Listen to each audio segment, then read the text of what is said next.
오늘 우리에게 주시는 하나님의 말씀 마태복음 7장 7절부터 12절 말씀 제가 읽겠습니다. 구하라 그리하면 너희에게 주실 것이요 찾으라 그리하면 찾아낼 것이요 문을 두드리라 그리하면 너희에게 열릴 것이니 구하는 이마다 받을 것이요 찾는 이는 찾아낼 것이요 두드리는 이에게는 열릴 것이니라. 너희 중에 누가 아들이 떡을 달라 하는데 돌을 주며 생선을 달라 하는데 뱀을 줄 사람이 있겠느냐. 너희가 악한 자라도 좋은 것으로 자식에게 줄 알거든 하물며 하늘에 계신 너희 아버지께서 구하는 자에게 좋은 것으로 주시지 않겠느냐. 그러므로 무엇이든지 남에게 대접을 받고자 하는 대로 너희도 남을 대접하라. 이것이 율법이요 선지자니라. 아멘. 잘 지내셨습니까? 올여름 너무도 혹독합니다. 입추가 지났는데도 이렇게 덥습니다. 여러분 무대 위에 건강관리 잘 하시기 바랍니다. 8월 초에 대전 한빛교회 기도 컨퍼런스 기도학교에 큰 은혜를 받고 왔습니다. 너무 넘쳤는지 코로나까지 걸려서 왔습니다. 제가 처음으로 제 개인적인 이 신상의 문제로 예배 인도를 못하는 것은 처음인 것 같습니다. 다 같이 못 드릴 때도 있었습니다만 제가 원래 그 기도 컨퍼런스 갔는데 5,000명이 모이는 엄청나게 큰 이 행사에 큰 기도의 자리였습니다. 위험하다 싶어서 제가 마스크를 갖고 갔습니다, 사실은.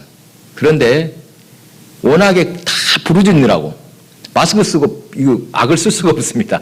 그래서 어쩔 수 없이 위험을 무릅쓰고 벗었는데 아이고 걸리고 말았습니다. 이것도 다 하나님의 은혜로 여기며 감사했습니다. 아멘. 유튜브에다가 매주일 설교를 올리면서 자연스럽게 제가 설교했던 것을 매주일 볼 것 아닙니까? 설교가 너무 딱딱하더라. 또 너 말 좀 편하게 해라. 왜 이렇게 말이 주눅 들어서 그러냐. 그리고 예화나 유머를 좀 쓰면 좋겠다. 이렇게 일러주는 사람들이 있습니다. 제가 봐도 그런 모습이 보입니다만 그런 충고에도 여전히 긴장된 자세를 유지하고 있습니다. 오히려 긴장한 모습을 정상이라고 여깁니다. 설교가 얼마나 중요한지 또 어떤 자세로 설교해야 할지 그 답으로서 크게 감명받은 말이 있습니다. 제가 전에도 한번 한 적이 있습니다. 지난 20세기 말씀의 신학자로 개혁주의 신학의 위대한 업적을 남긴 칼 바르트라는 사람이 있습니다. 칼 바르트는 하나님의 말씀을 세 가지로 나눕니다. 이것이 다 똑같은 말씀이라는 것입니다. 첫째, 기록된 말씀 뭐겠습니까? 우리가 가지고 있는 성경책입니다. 둘째, 계시된 말씀으로 말씀이 육신이 되어 성육신하신 예수님이 또 말씀입니다. 셋째, 선포된 말씀 뭐겠습니까? 강단의 설교. 설교가 그렇게 권위가 있다고 말합니다. 두렵습니다. 여러분 성전 시대에 제사장들이 제단에서 제사 드릴 때 한번 생각해 보십시오. 어떤 마음 자세로 제사 드렸겠습니까? 두렵고 떨리는 마음으로 제사 드렸습니다. 이것을 생각할 때 설교의 무게를 실감합니다. 말을 함부로 할 수가 없습니다. 사람의 이야기를 못하겠다 이것입니다. 조금 답답해도 실수하면 안 된다. 정말로 말씀을 경외하는 자세로 설교의 자리에 있음을 제가 말씀드립니다. 그래서 제가 말을 좀 활발하게 못하더라도 시원시원하게 좀 툭툭 터지게 하면 좋겠다. 그래도 제가 방금 말씀드렸던 이런 무게감을 가지고 섰음을 여러분이 이해해 주시고 좋게 봐주시기 바랍니다. 오늘 본문 말씀은 여러분이 이미 잘 알고 있는 말씀일 것입니다. 기도를 어떻게 해야 하는가? 구하고 찾고 두드리라. 그리하면 주실 것이요 찾을 것이요 열릴 것이라 말씀합니다. 이 구절들은 기도하는 우리에게 힘이 되는 말씀으로 하나님께서는 반드시 우리의 기도를 들으신다는 확신을 주십니다. 아멘. 이 시간은 기도란 무엇인지 어떻게 기도해야 할 것인지 그리고 기도하는 사람의 자세까지 나누고자 합니다. 먼저 이 전통적인 본문 해석을 한번 봅니다. 한 번쯤 본문의 설교를 들으셨을 것입니다만 어떻게 기도해야 하는가? 여러분 어떻게 기도해야 응답받을 수 있습니까? 대체로 끈질기게 강청할 때 하나님께서 들어주신다고 말합니다.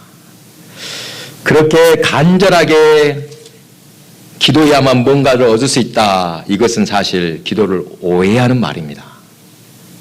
하나님과 우리의 관계는 아버지와 자녀의 관계로 마땅히 원하는 것을 들어주십니다. 아멘. 부모 자식 간에 그런 관계 어려울 것이 있습니까? 아무 허물 없이 구할 수 있습니다.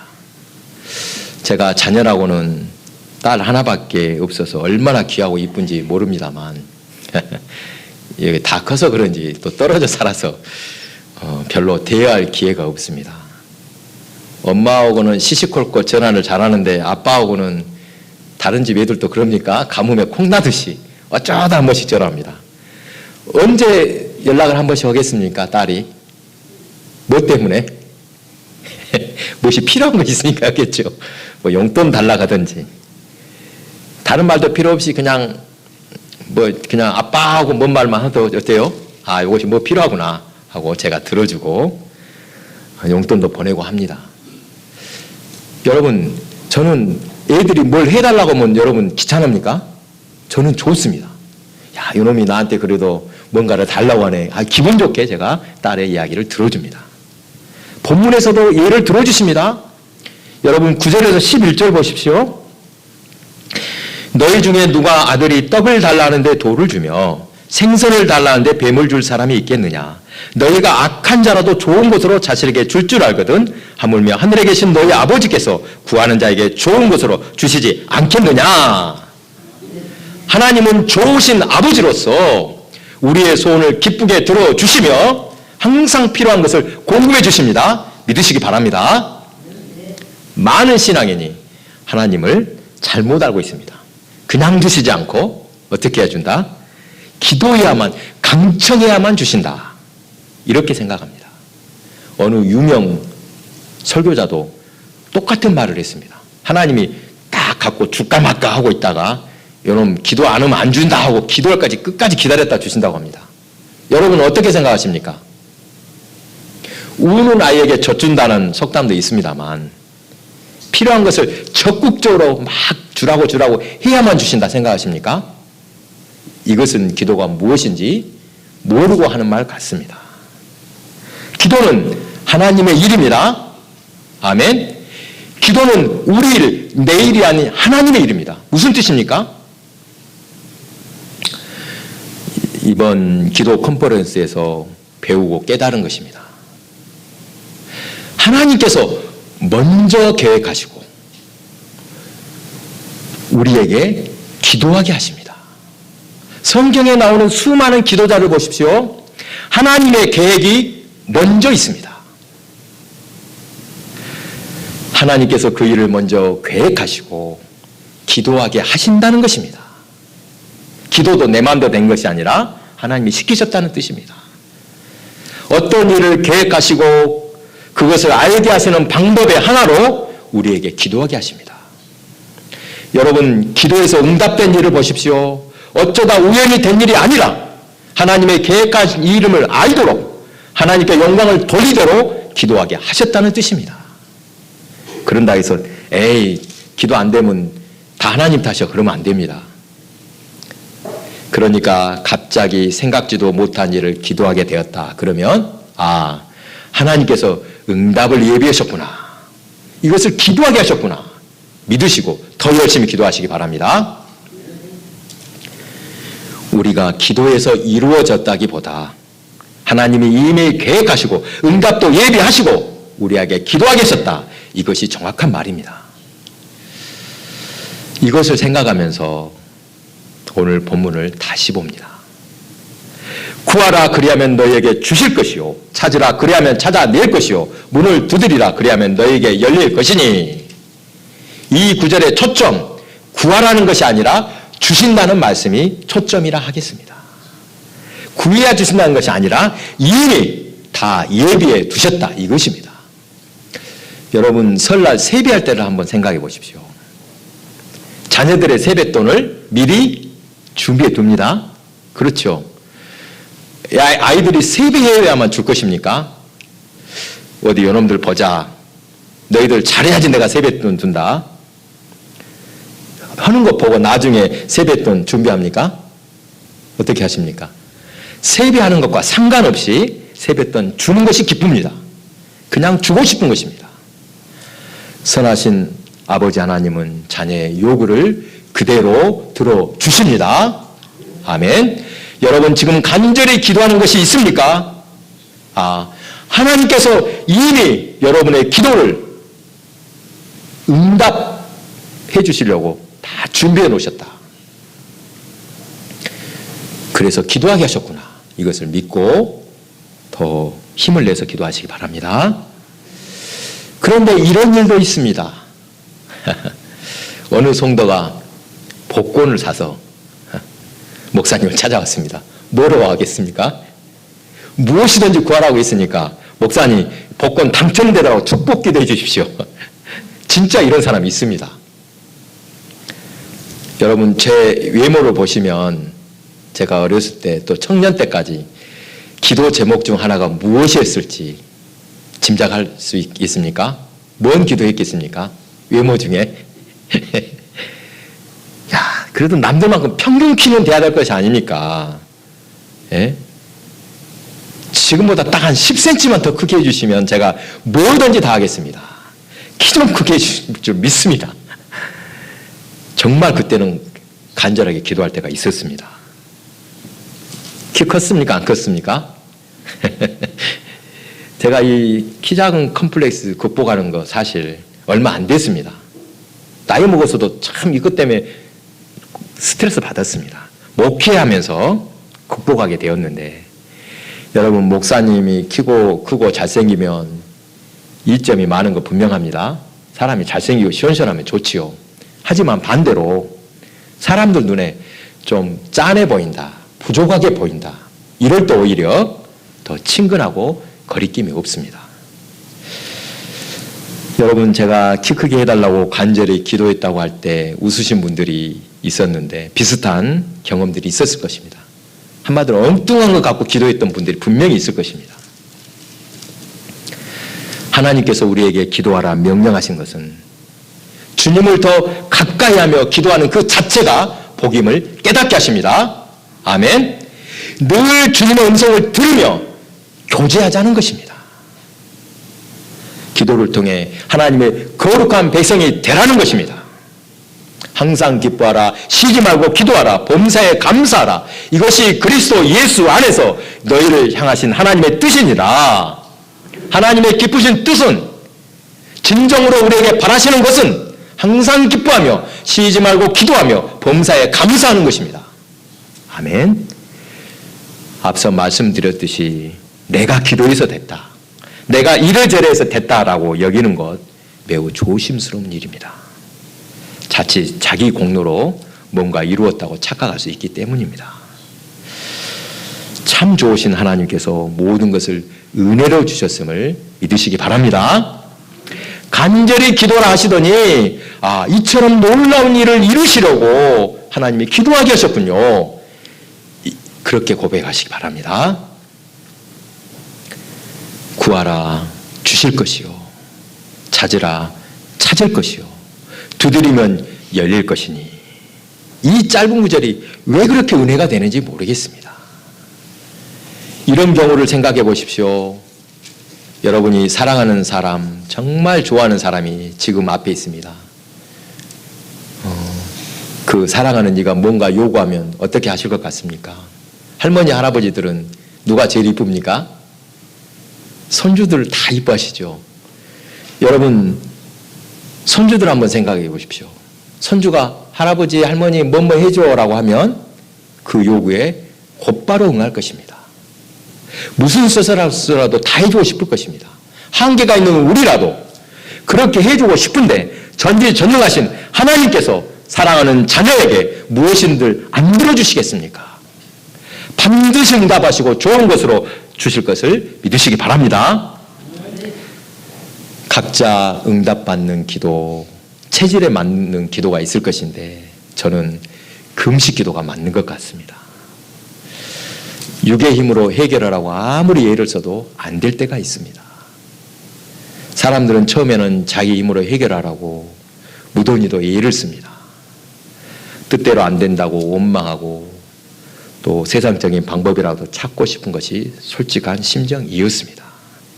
그렇게 힘든 일이 닥칠 때 그것을 헤쳐나가기 위해 오히려 금식하며 기도합니다. 금식 기도에 유익이 많은데 저 경우에는 무엇보다 몸에 힘이 빠지면 내 육신의 힘으로는 결코 해결할 수 없다, 이 사실을 깨닫게 됩니다. 그것만으로도 효과가 있습니다. 내 힘으로 안 되니 하나님께 맡길 수밖에 없습니다. 하나님, 이곳에서 내 뜻이 아니라 하나님의 기쁘신 뜻을 위해 기도합니다. 하나님의 뜻을 알고 싶습니다. 그렇게 금식하실 때마다 크신 은혜를 주셨습니다. 그러다 깨달았습니다. 하나님께서 진짜 기뻐하시고 좋아하시는 것은 문제 해결 그 자체보다 내가 기도하며 하나님께 더 가까이 나오는 것을 기뻐하시는구나. 할렐루야. 오늘 여러분과 진짜 나누고 싶은 말씀, 사실 기도의 방법이나 응답받는 비결이 아닙니다. 이보다 더 중요한 것은 기도하는 자세입니다. 기도하는 자세란 그 삶의 자세이기도 합니다. 본문 12절 우리 함께 읽겠습니다. 12절 같이 읽습니다. 그러므로 무엇이든지 남에게 대접을 받고자 하는 대로 너희도 남을 대접하라. 이것이 율법이요 선지자니라. 대접을 받고 싶은 대로 남을 대접하라. 이것을 예수님의 황금률이라고 합니다. 이것이 율법이요 선지자라, 이 표현, 성경의 모든 가르침이 여기에 담겨 있다는 것입니다. 마태복음 22장 37절부터 40절입니다. 예수께서 이르시되 내 마음을 다하고 목숨을 다하고 뜻을 다하여 주 너의 하나님을 사랑하라 하셨으니 이것이 크고 첫째 되는 계명이요 둘째도 그와 같으니 내 이웃을 내 자신같이 사랑하라 하셨으니 이 두 계명이 온 율법과 선지자의 강령이니라. 이 말씀도 똑같은 뜻입니다. 그러니까 성경의 모든 가르침은 무엇이다? 한마디로 잘 대접하라는 것입니다.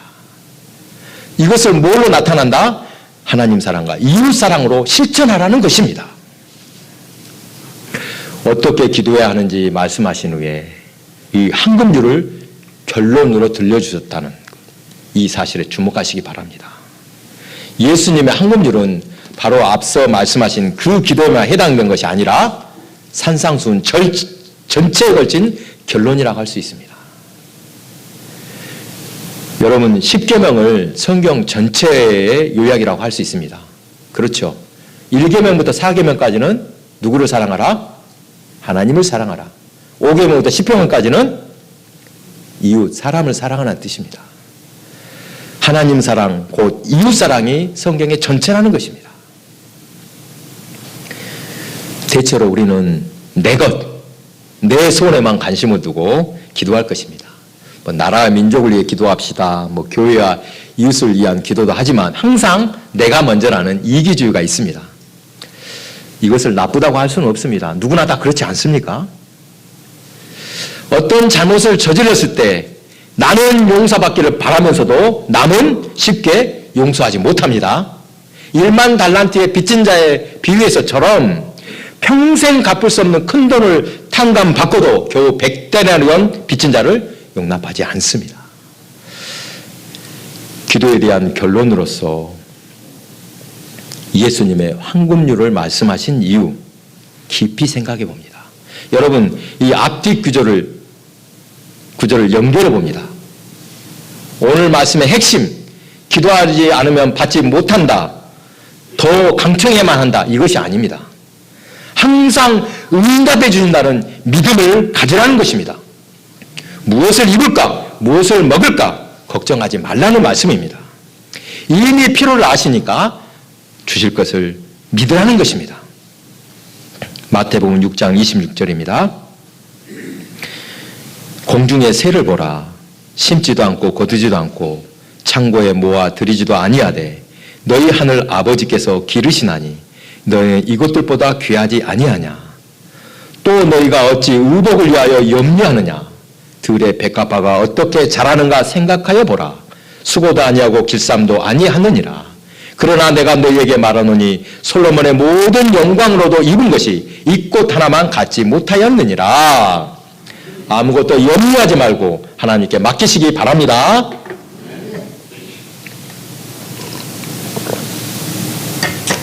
다음으로 중요한 것이 하나님께 은혜를 구하는 자, 즉 기도하는 사람의 자세입니다. 우리는 하나님의 자녀로서 자녀는 아버지를 닮아야 마땅합니다. 하늘 아버지는 자비로우신 분으로 의인이나 악인이나 은혜로, 의인이니까 해를 비춰주고 의인이니까 바람을 주는 것이 아니죠. 골고루 다 주십니다. 누구라도 받아주시고 필요한 대로 채워주시는 친절하신 분이십니다. 그러므로 남을 배려하고 친절을 베푸는 것, 이웃 사랑하는 것, 이것이야말로 하나님께 받은 대로 그대로 실천하는 것입니다. 이것을 더 적극적으로 말하자면 하나님께 기도하는 사람은 이웃의 사랑을 실천할 수밖에 없습니다. 이웃 사랑은 삶으로 드리는 기도인 것입니다. 이 시간 그동안 우리가 어떻게 기도했는지 돌아보기를 원합니다. 기도를 통해 하나님을 만나고 그분의 귀하신 뜻을 알게 되기를 바랍니다. 너희는 먼저 그의 나라와 그의 의를 구하라. 그리하면 이 모든 것을 너희에게 더하시리라. 하나님께서는 우리가 기도하기를 기다리고 계시며 우리의 기도에 기뻐하심을 믿으시기 바랍니다.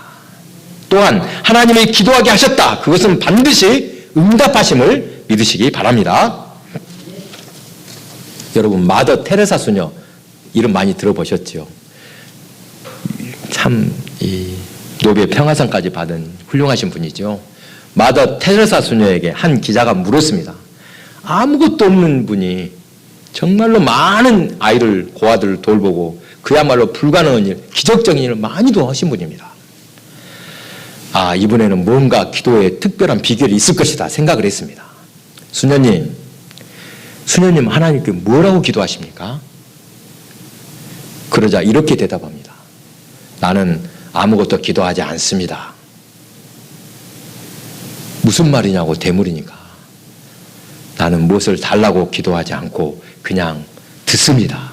라고 했습니다. 이 테레사 수녀의 말에 사람들은 조용해졌습니다. 기도는 무엇을 구하는 것이라기보다 듣는 것이다. 듣고 실천한다. 이 말에 사람들이 경청하게 되었던 것입니다. 하나님 앞에 진실하게 기도하는 모습, 그보다 더 아름다운 모습이 어디 있겠습니까? 저는 여러분 교회에 나와서 간절하게 기도하는 모습, 그처럼 아름다운 모습이 없습니다. 신앙인은 뭐 하는 사람입니까? 기도하는 사람이 신앙인입니다. 하나님의 택하신 백성만이 하나님께 기도할 수 있고, 택하신 백성인 우리의 기도에 하나님께서는 선하게 응답해 주십니다. 믿으시기 바랍니다. 그리고 은혜 받은 자가 할 일, 받은 대로 그 은혜를 모두에게 나누어 주는 것입니다. 나는 받았는데 나눠주지 않았다. 그러면 헛것입니다. 이웃에게 좋은 사람으로 그들을 환대하며 사랑을 베풀 때 그 기도가 응답받는 기도임을 믿으시며 그대로 실천하는 저와 여러분 되시기 바랍니다.